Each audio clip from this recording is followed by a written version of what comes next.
Madam pregnancy టైంలో exercises yoga చేయాలి అంటారు. పెద్దవాళ్ళు అయితే ఇంట్లో పనులన్నీ వంగి లేవడాలు, బరువులు ఎత్తడాలు అవన్నీ చేస్తే కొంచెం ఫ్రీగా అంటే నార్మల్ డెలివరీ అవుతుంది అంటారు. Exercise is very important. Active life ప్రెగ్నెన్సీలో ఎంత యాక్టివ్గా ఉంటే అంత మంచిది.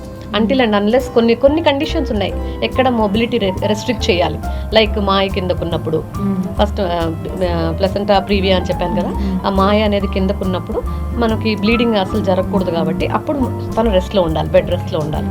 ఇంకోటి ఏంటంటే కొన్నిసార్లు వాళ్ళకి రిపీటెడ్ అబార్షన్స్ ప్రెగ్నెన్సీలో ఉన్న వాళ్ళకి కొంచెం ఫస్ట్ 3 months గట్టెక్కితే తర్వాత ప్రెగ్నెన్సీ అంతా గట్టెక్కేసే ఉంటుంది అని ఒక టాక్ అనమాట. సో అందుకని ఫస్ట్ 3 months కొంచెం జాగ్రత్తగా ఉండాలి రికరెంట్ ప్రెగ్నెన్సీ లాస్లో ఉన్నవాళ్ళు. అలాంటి కొన్ని కండిషన్స్ తప్ప మిగతా వాళ్ళందరూ కూడా హ్యాపీగా యాక్టివ్గా ఉండి వాళ్ళకి ముందు నుంచి ఏమైతే పనులు అలవాటు ఉన్నాయో పనులన్నీ చేసుకోవచ్చు.